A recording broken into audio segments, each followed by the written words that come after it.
Untuk membahasnya lebih jauh, kita akan berbincang bersama Profesor Aryawan Gunadi, pakar hukum bisnis dan perdagangan internasional. Halo Prof, apa kabar Anda hari ini? Baik, Pak Iqbal, Luar apa kabar? biasa, looking good, looking good. You look good too, same. Thank you, thank you. Prof, kita langsung saja berbincang bagaimana sebetulnya Anda melihat kinerja perdagangan Indonesia di kancah internasional sepanjang tahun 2024 ini. Iya, yang pertama-tama pemirsa investor daily bahwa kalau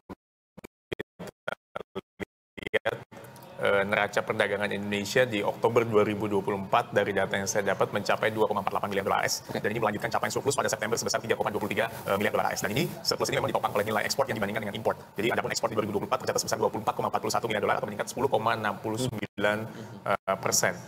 Dan neraca perdagangan non-migas juga ada surplus dan kinerja positif ekspor non-migas didukung oleh peningkatan komoditas lewat batu bara, lewat sumber daya alam, lemak, hewan nabati, dan sebagainya. Dan memang ada defisit perdagangan migas dan terjadi meningkat sebesar 2,32 miliar dolar AS pada Oktober 2024. Ya. Tapi all in all, tadi seperti yang ditanyakan bahwa kinerja perdagangan Indonesia di kancah internasional 2024 sih menurut saya cukup baik.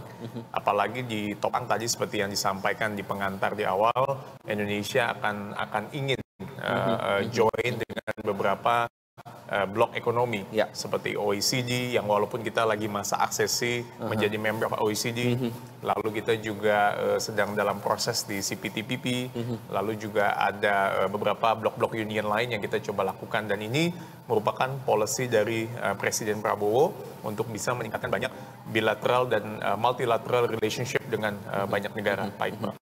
Jadi memang potensial dan memang mengarahnya ke arah yang positif. Yes. Nah Prof, sepanjang tahun 2024 neraca perdagangan Indonesia sendiri mencatatkan surplus. Rekor ini berpotensi berlanjut. Namun bagaimana Anda menyoroti kualitas surplus tersebut? Apakah sebetulnya berbobot begitu masih terjaga dengan baik atau justru ada tanda pelemahan?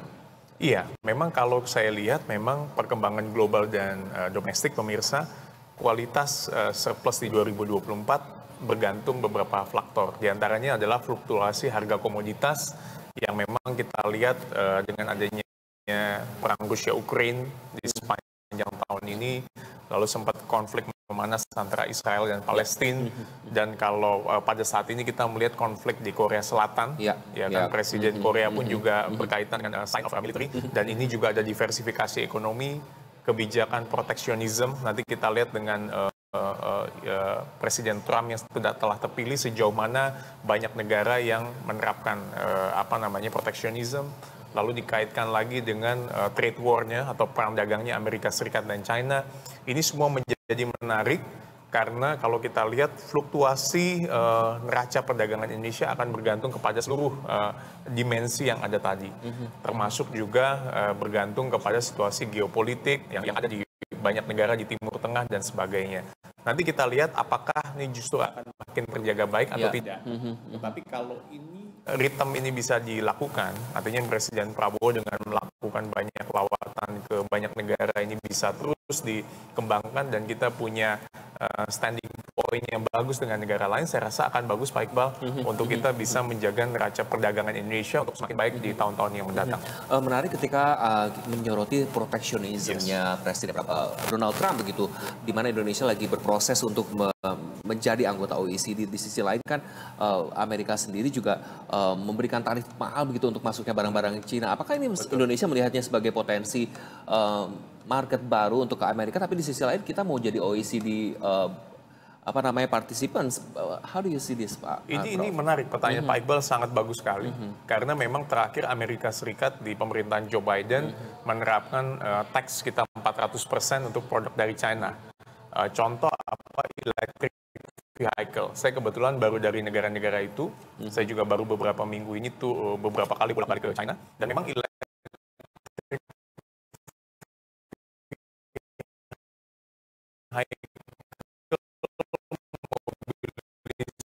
berkembang sekali di sana. Kita nggak usah sebut brandnya, tapi banyak sekali.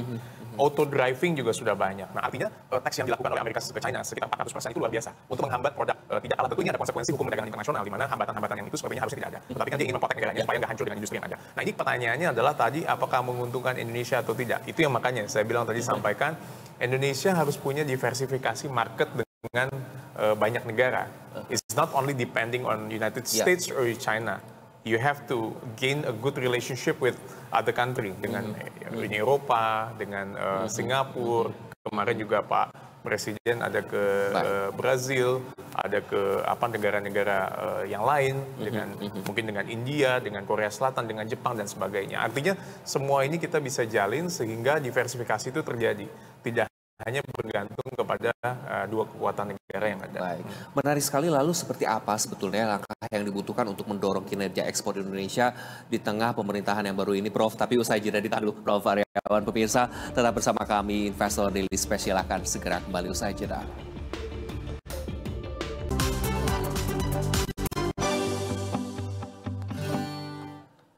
Terima kasih Anda masih bersama kami di Investor Daily Special dan masih bersama kami Profesor Aryawan Gunadi, pakar hukum bisnis maksud kami dan perdagangan internasional. Prof, saking semangatnya saya slip tongue dan mau bertanya sebetulnya seperti apa langkah yang dibutuhkan untuk mendorong kinerja ekspor, di mana kita tahu pada tahun 2024 ini Indonesia menghadapi transisi kepemimpinan dari Joko Widodo ke Prabowo Subianto. Bagaimana Anda melihat kedua kiprah kepemimpinan ini dengan tentu gaya yang berbeda? Iya. Memang ini pasti setiap pemimpin punya style masing-masing. Pak Jokowi pasti punya style yang baik untuk bangsa ini. Pak Prabowo juga sama. Dan masing-masing kita punya dua pemimpin yang pasti menjadi role model untuk kita semua. Nah, gaya Pak Presiden Prabowo kalau saya lihat memang melihat kebijakan Indonesia untuk luar negeri menjadi hal yang penting. Dan saya cukup mendukung apa yang dilakukan dengan roadshow ke beberapa negara, ke China, ada juga ke Amerika Serikat, menunjukkan bahwa kita tidak membela salah satu blok dua kekuatan ini. Dan yang kedua adalah juga mengikuti beberapa forum-forum internasional dan Indonesia menjadi bagian dari sana. Dan kita memang mendapat investasi sekitar 290 triliunan. Wow.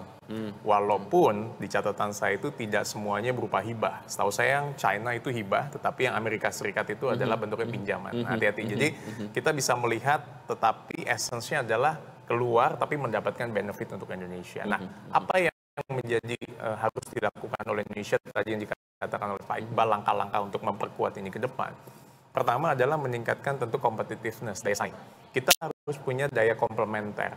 Apa yang tidak dimiliki oleh negara lain, ekspor-import negara lain, itu yang harus kita lakukan.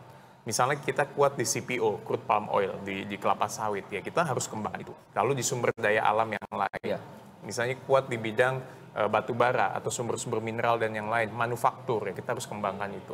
Nah, yang kedua adalah kita meningkatkan sektor teknologi dan digital ekonomi. Karena kita tahu perkembangan yang sekarang ekonomi digital udah begitu hype. Anak-anak Gen Z semua base-nya adalah digital ekonomi. Nah, ini yang memang harus kita kembangkan. Dan juga mempercepat proyek-proyek infrastruktur yang ada, saya lihat, karena banyak kota-kota harus memang terdistribusi, tidak terpusat kepada kota-kota besar. Pelabuhan, jalan tol itu semakin diperluas, karena saya lihat banyak di daerah-daerah yang sudah mulai terbuka, tetapi butuh lebih masif lagi. Artinya kalau kita lihat di beberapa negara seperti di China, saya juga sempat kemarin ke beberapa negara di Eropa, saya lihat memang wilayah-wilayah yang menjadi part-part kecil itu menjadi unggulan di negara itu. Lalu perlu ada penguatan hubungan diplomatik dengan antar negara. Nah, itu peran dari representatif kita yang ada di sana, baik di luar negeri maupun di Indonesia untuk bisa mengkampanye policy-policy Indonesia di sana. Baik, berarti beberapa faktor memang harus ditekuni lebih lagi begitu ya untuk meningkatkan dan mendorong kinerja ekspor Indonesia. Lantas Indonesia kan masih mengandalkan batu bara dan minyak kelapa sawit, Prof, gitu ya, atau CPO atau crude palm oil serta besi dan baja untuk menopang perekonomian, terutama dari sisi ekspor. Bagaimana Anda melihat tantangan yang dihadapi dari sektor-sektor tersebut, di mana juga batu bara, minyak kelapa sawit dan komoditas terimbas dengan sentimen-sentimen geopolitik begitu ya? Betul. Itu terimbas sekali. Pak Iqbal dan pemirsa Investor Daily, bahwa kalau kita lihat di crude palm oil atau CPO kita, ini kan kelapa sawit menjadi unggulan. Tetapi kita terkendala dengan Uni Eropa Deforestation Law. Dengan adanya undang-undang deforestasi itu tidak memungkinkan untuk barang produk kita dengan mudah masuk ke sana, karena ada screening lebih lanjut, ada audit lebih lanjut. Karena dengan alasan deforestasi lingkungan, hutan dan sebagainya. Artinya tidak semua produk crude palm oil kita bisa masuk ke sana. Nah ini yang menjadi standing kita untuk bisa mengkampanye kebijakan yang ada di sana. Jadi Indonesia juga harus bisa speak up, harus bisa mendorong, melakukan diplomasi supaya produk-produk yang menjadi unggulan kita bisa diterima di negara lain. Kenapa? Karena produk-produk dari negara lain kita bisa terima dengan freely gitu, dengan tax yang rendah. Nah, itu kewajiban Indonesia untuk membergening ke sana. Jadi tugasnya mungkin pejabat-pejabat kita yang ada di sana ataupun pejabat Indonesia yang ke sana harus bisa mengkampanye produk barang dan jasa Indonesia juga punya posisi tawar yang baik. Jangan seperti misalnya EUDR, mereka menghambat produk kita, kita hanya tinggal terima aja. Jadi kita harus push gitu untuk supaya produk kita bisa. Batu bara juga begitu. Menarik ketika lagi-lagi memang diplomatic steps harus dilakukan. Menjabatkan Prabowo Subianto lawatan di 6 negara ya, Prof. Betul. Presiden disambut baik oleh sejumlah negara mitra dan investor. Bagaimana Anda memaknai lawatan Presiden Prabowo tersebut? Di mana Rosan Roslani, Menteri BKPM kita bilang bahwa sudah ada sejumlah dana yang akan mengalir masuk di Indonesia begitu, hasil lawatan tersebut. Harapan kita adalah memang betul-betul itu dana itu real, artinya nyata dan bisa fresh yang bisa dilakukan, di-generate oleh pemerintah kita. Artinya memang ada yang tadi yang saya lihat, setahu saya ada yang berupa hibah, mungkin ada yang berupa pinjaman. Nah ini yang perlu diperhitungkan oleh pemerintah kita. Memang dana yang karena buat orang asing itu investasi kan beberapa hal yang penting, 2 hal lah paling enggak. Satu adalah law enforcement-nya itu harus bagus. Ya kan, saya kebetulan hakim arbiter dan kita juga menangani beberapa sengketa. Saya juga sering menjadi ahli di forum internasional, di pengadilan dan sebagainya.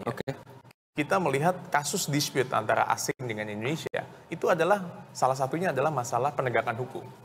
Nah, jadi buat mereka adalah kenapa mereka menaruh dispute settlement-nya di Singapura, karena buat mereka clean and clear. Nah, yang kedua adalah birokrasi, less bureaucracy. Jadi kalau birokrasinya itu enak, cepat, buat orang asing akan lebih mudah.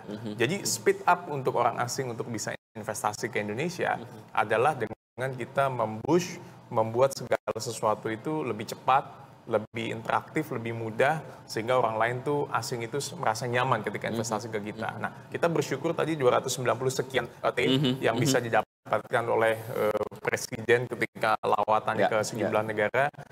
Ini menjadi penting, sehingga kita lihat nanti eksekusinya bukan hanya berupa letter of intent, tapi juga bisa diimplementasikan ke dalam produk-produk atau barang dan jasa yang kita bisa lakukan dengan program pemerintah yang ada. Menurut proyeksi Anda, sebetulnya ke depannya investasi-investasi ini semakin ramai dan berbondong-bondongkah, mengingat Indonesia kan ditargetkan menjadi macan Asia berikutnya begitu ya? Kalau dengan target Pak Presiden Prabowo 8% pertumbuhan ekonominya, artinya kalau sampai berbondong-bondong mungkin butuh waktu, takes time kalau menurut saya.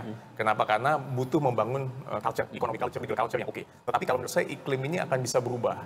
Karena kan visionernya adalah Indonesia Emas 2045. Makanya lawatan kunjungan Presiden ke sana, yang salah satu guyuran dari China adalah mengenai program makan bergizi gratis. Karena kelihatannya Presiden sangat attention dengan pendidikan, dengan sumber daya manusia,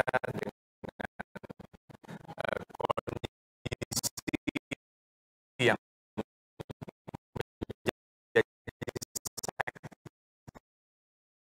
real dari masyarakat kita. Saya rasa investasi akan growing untuk kedepannya. Tetapi balik lagi, iklim usaha kalau kita bentuk geopolitik terkendali, ya saya rasa akan lebih mudah untuk kedepannya lebih mudah. Mungkin Korea sekarang dalam kondisi yang baik militer yang ada. Bagaimana ketika program makan bergizi gratis ini ditujukan dukungannya dari Presiden China Xi Jinping gitu, tanggapan Anda seperti apa? Apakah sebetulnya kita harus meniru atau membuka aliran investasi dari China ini, atau seperti apa skema atau mekanisme yang harus dicontoh gitu? Iya. Artinya memang program makan bergizi gratis ini kan salah satu program unggulan Pak Prabowo. Ya kan, China mendukung ini karena China melihat bahwa ini hal yang menjadi penting untuk pembangunan manusia untuk ke depan.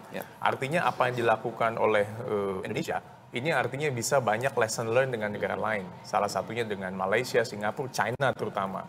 Karena kita punya kemitraan yang baik dengan Amerika dan sebagainya. Nah, artinya dengan Xi Jinping, Presiden Xi Jinping memberikan perhatian yang lebih, saya rasa akan lebih mudah untuk kedepannya untuk kita bisa berkolaborasi banyak dengan negara itu. Kolaborasi ini juga memang yang paling ditunggu begitu ya. Betul. Dan di sisi lain Amerika Serikat juga berkomitmen ya Prof untuk mendukung ketahanan pangan Indonesia melalui pertanian berkelanjutan. Komitmen itu juga disepakati dalam pertemuan Prabowo dengan Presiden AS Joe Biden karena memang belum dilantik nih Donald Trump. Langkah yang baik untuk program prioritas Prabowo Gibran kah? Karena beberapa waktu lalu Presiden Prabowo mengumumkan bahwa swasembada pangan kayaknya lebih cepat nih di 2025 ya, bukan lagi yang targetnya tadi 2029. Bagaimana Anda melihat komitmen untuk mendukung ketahanan pangan Indonesia ini?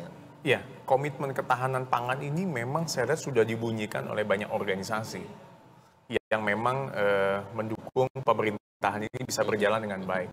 Karena ketahanan pangan itu juga bisa dibangun, salah satunya membangun pemerintahan yang bersih, bebas korupsi, kolusi, nepotisme. Ya. Ini saya rasa yang sedang dijadikan oleh pemerintah supaya birokrasi ini bisa jalan baik dan bisa memang memberikan kepastian hukum yang ada. Dan juga memastikan fungsi sektor perbankan, pembiayaan menjadi fungsi yang penting untuk bisa mendukung dalam hal sektor keuangan kita, financial kita. Sistem perpajakan juga menjadi penting untuk mendukung hal ini semua dalam kaitan dengan prosedur perdagangan ekspor-impor, juga mempermudah kepemilikan, juga sekarang banyak peraturan-peraturan yang sedang dikaji ulang. Kami pun juga sedang membantu beberapa Pemda untuk mendukung pembuatan revisi-revisi perda-perda atau pergub yang ada. Dan ini akan bisa meningkatkan investasi asing untuk masuk ke Indonesia. Tetapi kata kuncinya adalah baik lagi fungsi tata kelola. Kalau tata kelola baik, pemerintahan yang baik, saya rasa investasi akan dengan mudah akan masuk dari asing ke Indonesia. Saya masih penasaran dengan swasembada pangan, di mana ketika swasembada pangan terjadi, impor beras akan stop begitu ya. Apakah Anda melihat ini sebetulnya masa depan yang cerah juga untuk surplus perdagangan kita? Ya, ini saya rasa yang ingin dilakukan ke depan adalah polisinya, ya jangan sampai kita impor terus menerus, kita harus ekspor. Karena kita negara agraris yang juga kaya dengan itu. Artinya kalau memang ada ke sana swasembada pangan, dan kita memang sudah tata ini, kita juga ingin punya industri otomotif sendiri, mobil nasional sendiri, nggak boleh kalah dengan negara lain. Gitu. Artinya kecintaan ini yang ditunjukkan oleh pemerintah kepada masyarakat kita, dengan bangga membuat produknya sendiri. Artinya swasembada pangan ini menjadi kata kunci untuk ke depan bisa dibuktikan sesuai dengan langkah konkret yang ingin dilakukan oleh pemerintah Prabowo untuk masa yang mendatang. Sekarang kita melawat ke Peru nih. Prabowo juga berkunjung ke Peru ya Prof ya. Kedua negara berkomitmen gitu untuk menyelesaikan persetujuan kemitraan ekonomi komprehensif atau CEPA begitu dalam 6 bulan ke depan. Bagaimana Anda melihat kemitraan Indonesia dengan negara tersebut? Apakah sebetulnya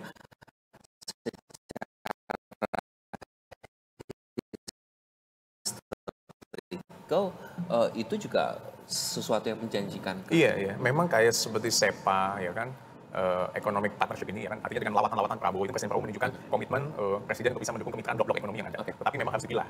Ya kan, makanya saya sering banyak bicara di stasiun TV untuk bisa bagaimana kita mengoptimalisasi perjanjian perdagangan bebas yang sudah dilakukan, blok-blok yang ada, sambil juga kita men-screening, misalnya seperti BRICS, OECD, SEPA, dan yang lain-lain, ya kan, keanggotaan di G7, G20, mana yang menguntungkan untuk Indonesia. Karena balik lagi kan kepentingan yang paling utama dan tertinggi adalah kepentingan nasional Indonesia, itu sudah pasti gitu.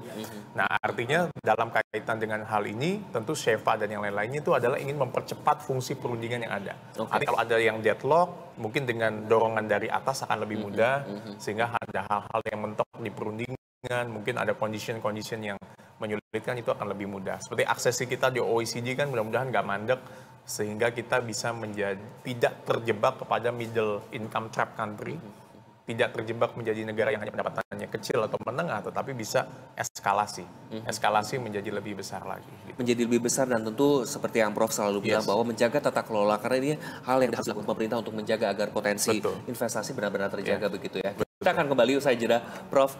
Pemirsa tetap bersama kami di Investor Daily Special.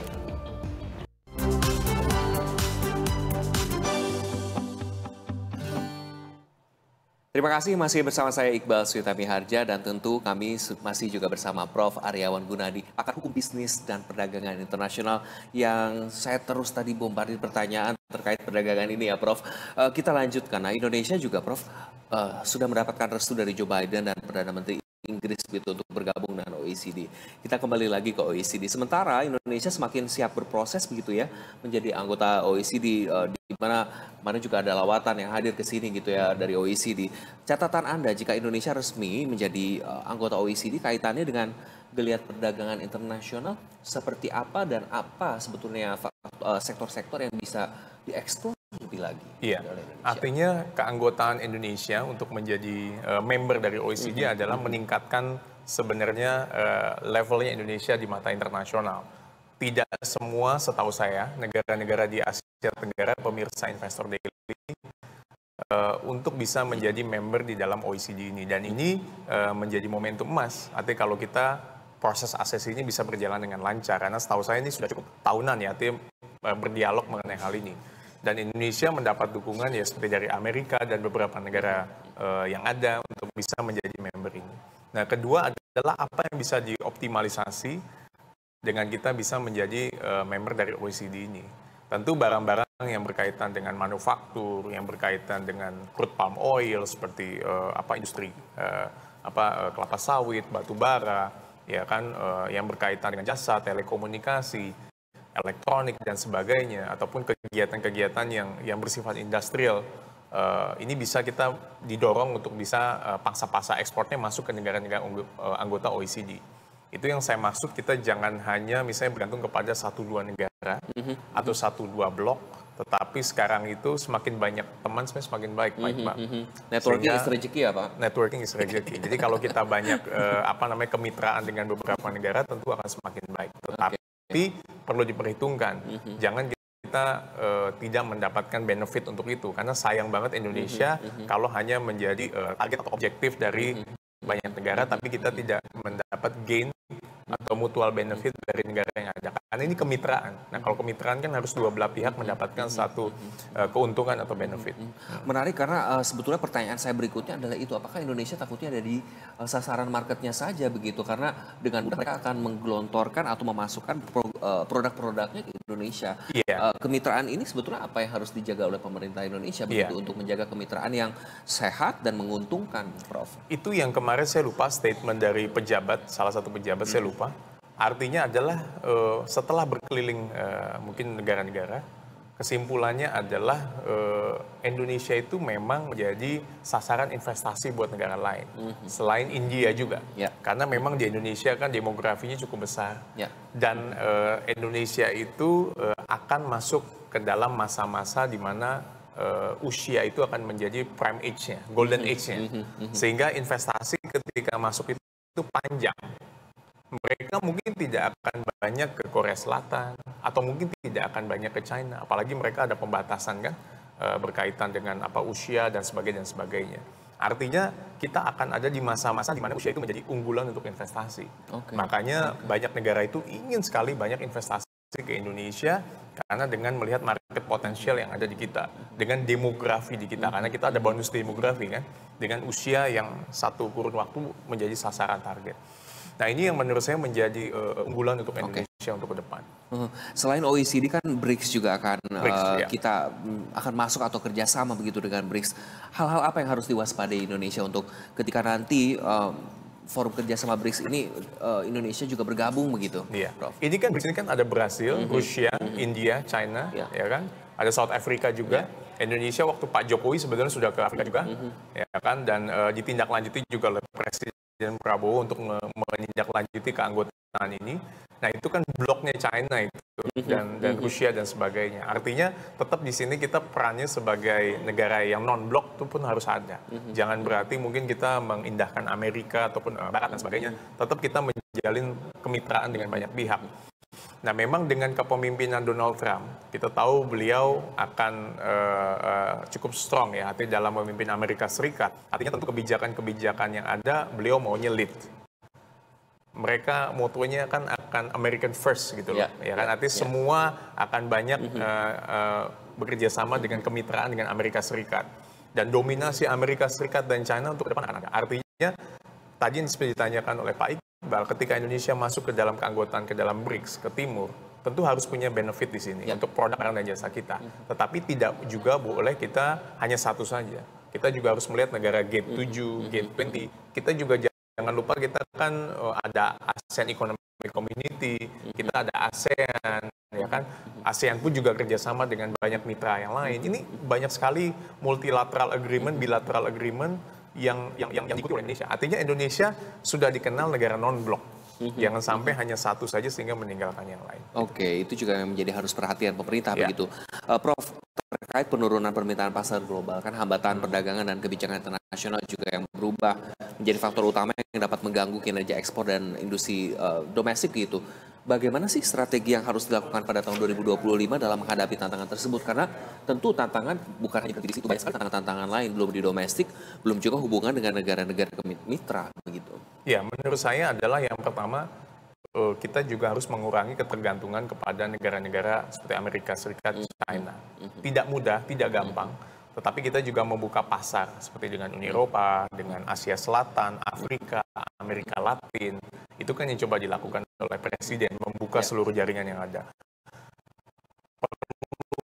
Perluas mitra dagang internasional dengan negara Asia Pasifik, negara-negara Arab dan sebagainya, saya rasa itu akan memperkuat perjanjian kita seperti RCEP kan kita juga memperkuat dengan Asia Pasifik. Nah yang lalu yang lain-lainnya adalah kita juga menghindari dari konflik dagang yang ada, karena Indonesia harus menjaga hubungan diplomatik yang seimbang, tadi saya sampaikan, juga meningkatkan ketahanan ekonomi domestik, karena ekonomi domestik itu menjadi unggulan.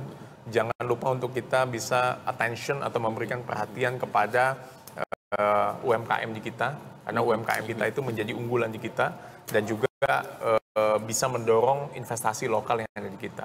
Karena biar gimana kan pengusaha lokal harus bisa punya playing field yang sama dengan negara lain. Sehingga kita harus melindungi pengusaha lokal kita untuk punya competitiveness, berdaya saing dengan negara lain di luar. Bagaimana daya saing produk-produk kita ini di luar sana, Prof? Karena memang dengan konflik dagang, tentu juga nanti perang dagang takutnya ditakutkan terjadi.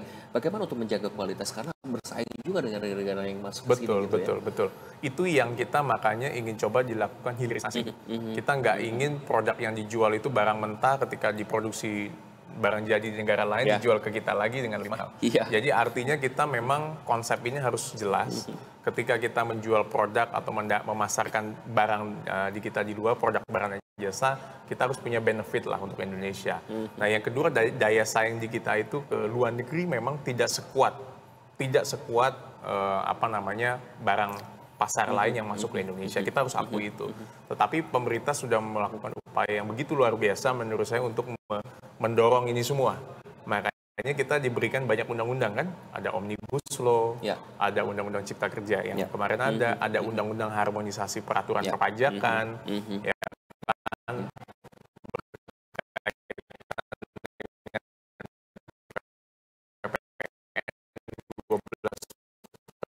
ini masih hot ini, ya kan? Itu adalah konsekuensi dari Undang-Undang HPP juga. Nah artinya ini juga harus dilihat lagi dengan kebijakan ini sejauh mana pengusaha lokal ini bisa tetap hidup, bisa tetap running. Makanya menurut saya kebijakan untuk ke depan, policy making tetap governance, comply, tetapi harus ada flexibility melihat kemajuan di global untuk di kemudian hari. Oke, Prof. Pengurangan fasilitas Generalized System of Preference atau GSP oleh Amerika Serikat kan menjadi ancaman serius bagi industri manufaktur di Indonesia, khususnya tekstil dan produk tekstil. Fasilitas ini sebetulnya memberikan keuntungan berupa akses pasar dengan tarif rendah. Tanggapan Anda seperti apa? Karena ketika kita berlawat ke luar negeri, sebetulnya kualitas tekstil kita sih di atas rata-rata kalau saya boleh bilang. Iya, betul. Jadi GSP ini kan yang tadi dibilang Generalized System of Preference ini atau GSP adalah satu skema perdagangan unilateral yang diberikan oleh negara maju seperti Amerika Serikat kepada negara berkembang dengan harapannya bisa menumbuhkan ekonomi secara pesat. Dan memang kalau saya lihat memang ada dampak. Memang menurut data BPS, dari data yang saya kumpulkan, sektor tekstil menyumbang 6,3% terhadap ekspor non-migas Indonesia pada 2023, dan Amerika Serikat adalah pasar terbesar dan menyerap 30% loh. Pasar tekstil, ekspor tekstil Indonesia, seperti yang Pak Iqbal sampaikan. Dan Kementerian Perdagangan memperkirakan akan ada biaya tambahan sekitar 10% sampai 15% untuk produk tekstil Indonesia di pasar AS jika fasilitas GSP dihapus. Artinya memang perlu dilihat, kita punya strategi lain, misalnya dengan diversifikasi pasar airport, Indonesia perlu memperluas pasarnya ke banyak negara melalui perjanjian perdagangan penuh seperti RCEP dengan memanfaatkan penuh facility yang ada di dalam perjanjian. Sehingga kita dengan adanya GSP ini tidak mengurangi dampak untuk Indonesia, sehingga Indonesia harus mensubsidi. Karena kan kita tahu Pak Presiden Prabowo akan mengutamakan pembangunan manusia nih, kalau saya lihat makan bergizi gratis, ya kan, kita juga harus punya ketahanan pangan dan sebagainya. Jangan sampai produk tekstil juga sudah dihujani. Kita tahu waktu COVID-19 habis-habisan lah tekstil itu. Tapi dengan pasca pandemi COVID-19 mudah-mudahan semuanya akan bisa berubah pemirsa dan Indonesia akan bisa balik lagi ke pertumbuhan yang lebih baik. Oke, Prof, satu pertanyaan sebelum kita jeda, bahwa kita tahu bahwa 2005 kan Donald Trump akan menjadi presiden baru, di mana juga lagi-lagi proteksionisme dan selalu serukan perang dagang pada Cina gitu yang memicu ketidakpastian ekonomi global. Kehati-hatian Indonesia ini apa yang harus dilakukan? Karena memang justru kita dengar bahwa Vietnam bisa memanfaatkan peluang dari kondisi tersebut gitu. Mungkin kan bisa terjadi juga di Indonesia, Prof? Iya, iya. Artinya dengan diversifikasi, dengan Donald Trump yang ada, kita tidak tahu apakah konflik dagang ini akan bisa terjadi lagi karena kita harus memperluas diversifikasi pasar bukan hanya ke Amerika dengan China, tapi dengan banyak negara seperti yang tadi saya sampaikan. Juga yang kedua, hindari konflik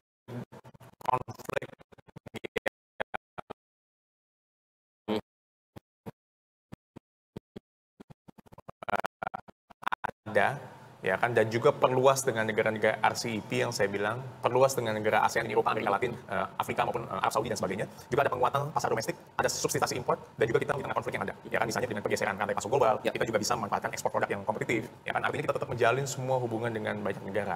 Karena kemungkinan prediksi saya adalah Donald Trump akan mengutamakan tentu pengusaha lokal Amerika. If you want to have investment in US, ya tentu harus bekerja sama kemitraan yang baik dan harus bisa menguntungkan negara Amerika Serikat. Setahu saya begitu. Karena Donald Trump punya policy making yang cukup kuat untuk bisa melindungi itu semua. Jadi artinya Indonesia harus pintar bermain di playing field ini supaya Indonesia nggak terjebak, tetapi Indonesia bisa memanfaatkan diversifikasinya ada. Dan tadi seperti yang disinggung Vietnam itu cukup baik, cukup pintar itu. Pertumbuhan ekonomi juga cukup maju. Kami juga beberapa kali lihat di banyak negara ya, seperti di Hanoi, Ho Chi Minh. Kebetulan kemarin saya dan tim ke Nha Trang di Vietnam, itu growing memang di sana. Saya sudah prediksi nih mobil lokalnya akan tumbuh sejak beberapa tahun yang lalu. Tadi saya ke studio ini, ketika jalan, pasar mobil Vietnam semua ada di daerah sini. Sudah ada semua. Dan itu saya sudah prediksi di banyak media beberapa tahun yang lalu. Artinya ini terobosan yang dilakukan oleh Vietnam ini luar biasa dalam hal memboost produk lokalnya untuk bisa masuknya pasar ke negara lain. Artinya ayolah, Indonesia nggak boleh kalah, kita harus bangkit, sehingga saya yakin dengan policy dari pemerintah yang ada harusnya ke depan kita akan bisa bermain di level yang sama. Dan gerak cepat seperti negara-negara tetangga ini ya. Kita akan kembali, Prof, usai jeda. Pemirsa, tetaplah bersama kami di Investor Daily Special.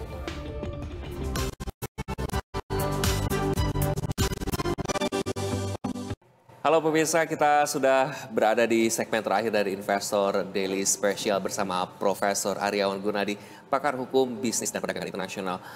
Tidak terasa, semoga tidak terasa gitu ya, saking kita serunya ngobrol, Prof. Bagaimana Anda melihat sebetulnya, tadi kan diversifikasi pasar selalu diungkapkan oleh Anda dalam menghadapi ketidakpastian global saat ini, Latin, ASEAN, Timur Tengah. Latin ini seperti menjadi salah satu yang primadona kah begitu, karena sering sekali menjadi sorotan juga negara-negara Latin, terutama kemarin Prabowo ke Peru yang seperti sudah kita perbincangkan di segmen sebelumnya. Iya, jadi artinya pemerintah ini kan juga melihat alternatif mana pasar dari negara lain yang kita bisa bekerja sama. Ya kan, kebetulan ada tempat di G7 atau G20, forum-forum internasional. Kenapa kita tidak membina dengan negara-negara itu? Seperti misalnya dengan South Africa. Ya kan, kenapa kita tidak bina dengan negara-negara itu? Artinya peluang kerjasama, kemitraan dagang dengan banyak negara ya kita harus optimize. Karena yang tadi jangan sampai terjebak kepada 1-2 negara, terjebak kepada 2 kekuatan, padahal kita juga bisa punya diversifikasi pasar dengan negara-negara lain. Nah, momentum itu yang saya lihat juga dimanfaatkan oleh negara-negara tetangga seperti Malaysia, Singapura, Vietnam, terutama Vietnam lah. Memang dia polisinya itu memang lebih jelas, sehingga dalam mengeksekusi kebijakan fiskal, polisi dagang, hukum dan sebagainya mungkin lebih bisa dieksekusi ke banyak negara. Prof, saya masih penasaran dengan ASEAN. Sebetulnya kita kan di awal adalah yang organisasi internasional yang paling dekat dengan kita, bukannya ASEAN, tapi kurang terdengar begitu. Apakah kolaborasi atau sinergi antar negara ASEAN ini seperti apa perkembangannya sejauh ini, dan apa sebetulnya yang bisa kita ambil peluang dari ASEAN ini, di mana negara anggota ASEAN lainnya kebut semua begitu? Itu catatannya sangat baik, Pak Iqbal. Waktu Indonesia 1-2 tahun yang lalu menjadi ketua ASEAN, chairman of ASEAN, itu di banyak stasiun TV ketika saya diwawancara, saya bilang manfaatkan momentum ini. Kapan lagi Indonesia bisa menjadi presidensi G20 ketua ASEAN? Yes. Oh, itu dalam periode 1-2 tahun itu sekaligus. Dan di Bali waktu itu tempatnya hostnya. Artinya ini momen yang sangat-sangat luar biasa, mungkin tidak bisa banyak terjadi 2 kali. Kita harus menyuarakan policy-policy untuk kepentingan ASEAN khususnya, dan untuk negara-negara yang mungkin belum maju seperti banyak negara lain di Uni Eropa. Artinya ASEAN harus mengeluarkan banyak rekomendasi apa yang dilakukan. Ambil contoh, ASEAN dengan Australia ada kemitraan dagang. ASEAN dengan China ada kemitraan. Dengan India, ASEAN India, ASEAN Pakistan, ASEAN Korea, ASEAN Jepang. Saya kok belum banyak melihat itu, policy kita ke negara lain itu apa yang mau didorong, apa yang mau didorong, gitu, apa yang mau diinginkan. Menurut saya yang pertama adalah goalsnya adalah tidak semua negara-negara ASEAN punya kebutuhan seperti Malaysia, Indonesia, Singapura, Thailand. Ya kan, mungkin ada Kamboja di negara lain dan sebagainya, Laos dan sebagainya. Artinya mereka butuh dukungan. Konflik yang berkepanjangan di Myanmar, konflik militer. Artinya itu akan berdampak kepada segi ekonomi dan juga kemanusiaan yang ada di sana. Kita harus punya sikap apa yang ingin dilahirkan ASEAN terhadap konflik-konflik itu di mata internasional. Kedua, misalnya, kita ingin membuat satu kebijakan, misalnya currency yang sama. Apa yang mau kita lahirkan? Jadi, eksekusinya itu jelas. Dan itu momentum ketika Indonesia menjadi ketua, menurut saya itu bisa didorong. Tetapi nggak apa-apa, artinya tidak ada sesuatu yang terlambat, yang tadi disampaikan. Menurut saya, ya kan, Indonesia harus lebih berani speak up lah ke mata internasional. Bukan hanya melihat, ini loh kacamata pandang Indonesia melihat policy internasional di negara lain, tapi kacamatanya Indonesia dalam bagian menjadi ASEAN, ini yang diinginkan. Sehingga luar negeri harus seperti ini. Yang tadi lah, sebagai contoh, kelapa sawit kita dihadang oleh EUDR, nggak boleh masuk ke Uni Eropa. Padahal itu produk unggulan di kita. Apa sikapnya Indonesia? Apakah kita hanya nerimo? Ataukah kita juga memperjuangkan hal itu? Atau kita juga melakukan satu tindakan pengamanan perdagangan? Kan ada instrumen, entah countervailing duty, entah safeguard, entah anti-subsidi, sehingga kita punya treatment yang equal. Dan kita bisa aja merefuse, karena negara ini kita nggak boleh masuk pasarnya, otomatis negara lain tidak bisa dengan mudah masuk pasar ke negara kita. Artinya dengan adanya itu kan dia akan bargaining-nya akan lebih tinggi. Begitu. Indonesia harus take a lead begitu ya Prof ya, untuk ASEAN ini, karena memang potensinya sangat besar. Nah, dukungan pemerintah dalam bentuk insentif fiskal, kita bergeser ke fiskal, pengembangan pasar alternatif dan peningkatan produktivitas menjadi kunci begitu untuk menghadapi tantangan ekonomi di tahun 2025. Apa saja sebetulnya dukungan yang diperlukan tersebut, Prof? Ya, Indonesia tentu dengan adanya undang-undang harmonisasi peraturan perpajakan akan mengurangi banyak insentif, artinya memberikan banyak insentif, terutama UMKM. Kalau nggak salah ada nilai keberapa itu akan disubsidi oleh pajak, lalu juga akan ada kemungkinan tax holiday, lalu mungkin tax amnesty yang kesekian mungkin ada.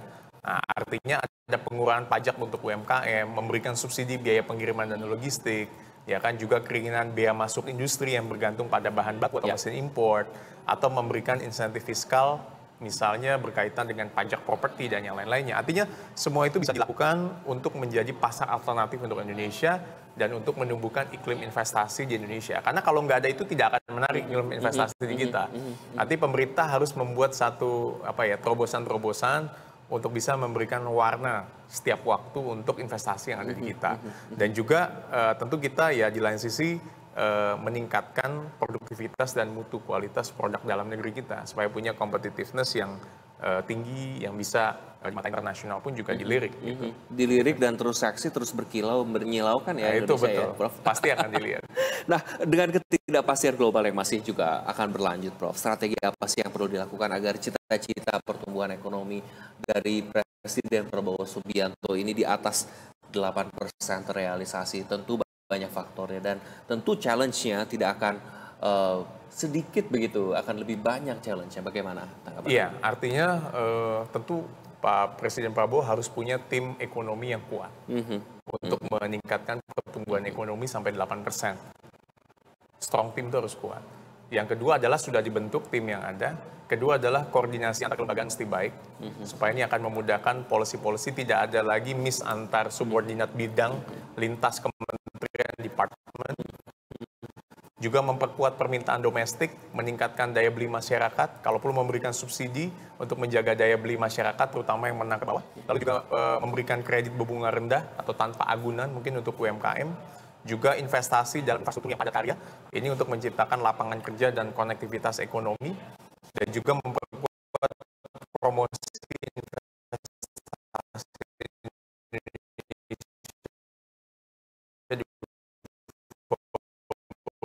internasional, optimalisasi FTA agreement, optimalisasi RCEP, optimalisasi OECD, optimalisasi produk-produk kita yang bisa didorong keluar, ya kan, dan juga take a lead yang bargaining power-nya lebih tinggi dengan negara lain, juga transisi energi bersih, ya kan, juga climate change, juga mengadopsi teknologi pertanian cerdas misalnya untuk meningkatkan panen dan sebagainya. Saya rasa pemerintah ini sudah mengkawinkan ini semua, mengintegrasikan. Kita mungkin butuh bersabar, butuh waktu, biarkan semua bekerja, dan saya yakin semua pasti akan ada manfaatnya untuk Indonesia. Butuh waktu, tapi memang yang diharapkan waktunya lebih cepat begitu ya. Betul. Tapi menurut sepenglihatan Anda, tim ekonomi, terutama perdagangannya dari pemerintahan sekarang seperti apa? Apakah memiliki strong positioning dan bargaining power yang luar biasa kah? Kalau saya lihat itu adalah putra-putri terbaik bangsa ya, artinya sudah dipilih oleh Presiden Prabowo, dengan tentu setiap orang pasti punya kelemahan. Artinya itu yang terbaik dengan portfolio masing-masing yang ada. Nah, tinggal dibutuhkan satu keberanian, dukungan dari atas sampai ke bawah, itu semuanya inline. Policy-nya satu atas, semuanya juga bisa dieksekusi sampai ke bawah. Dan tim ekonomi yang dilakukan dibuat oleh Presiden Prabowo tentu harus bisa punya visi misi Presiden, satu, tidak melenceng. Saya rasa akan lebih mudah untuk bisa melihat itu semua. Kedua adalah melihat kondisi dinamika yang ada di global, sejauh mana dinamika ini punya impact untuk Indonesia ke depan. Artinya itu dilihat juga, sehingga kebijakan di ekonomi di kita itu mungkin sedikit banyak bisa melihat, menyesuaikan lah, adaptasi dengan perkembangan yang terjadi di masyarakat internasional. Oke, Prof, terakhir, sebelum kita rangkum semuanya, harapan Anda untuk tentu perekonomian kita yang ditargetkan 8%, tentu dengan dari sisi kacamata perdagangan kita. Harapan saya memang tentu ini bisa tercapai. Nggak ada kata-kata lain. Selain ya kita harus berjuang, kita harus mendorong supaya ini bisa tercapai. Saya rasa Presiden Prabowo sudah menetapkan target yang cukup optimis, dan tentu ini adalah target yang harus dicapai untuk ke depan. Dan saya rasa wajar pemimpin memberikan target yang ada. Harapannya adalah tentu harus bisa tercapai, sinergitas semuanya itu bisa menjadi satu antara B2B, B2G, dengan government, dengan bisnis, dengan swasta, kemitraan internasional pun kita bisa jaga. Kita juga menjaga iklim investasi yang baik, kita juga menjaga koordinasi hukum yang baik, kita juga menjaga mitra di luar untuk bisa masuk ke Indonesia, dan yang terpenting adalah memberikan perhatian yang lebih kepada pengusaha lokal yang ada di Indonesia. Karena mereka berjuang, Pak. Ternyata belum terakhir nih, dari kerjasama internasional sendiri, sebetulnya bagaimana sumbangsinya untuk mendongkrak si target 8% ini? Apakah memungkinkan juga dari sumbangsinya kira-kira berapa persen? Kalau Indonesia bisa mengoptimalisasi kemitraannya ada, ini memang mesti di-screening. Menurut saya perlu di-screening, karena banyak kemitraan yang sudah ada. Kita memang tidak bisa meng-counting berapa jumlahnya. Akan tetapi begitu banyak kemitraan yang ada di internasional. Jangan sampai kita hanya ikut, tetapi kita tidak mendapatkan benefit yang ada. Makanya saya bilang perlu ada cost-benefit analysis ya. Kalau kita biasanya tuh ada cost-benefit analysis, dengan kita mengikuti kebijakan ini, apa yang menjadi kerugian, apa yang menjadi benefit. Nah, itu cost-benefit analysis itu mungkin perlu dikaji secara mendalam, sehingga kita bisa melihat, oh ternyata benefitnya lebih tinggi dibanding cost-nya, ambil peluang itu. Tapi kalau kemitraan itu tidak memberikan benefit, ya saya rasa kita nggak perlu harus ikut. Jadi harus wise, skala prioritas, dan juga lagi-lagi yang harus diperhatikan di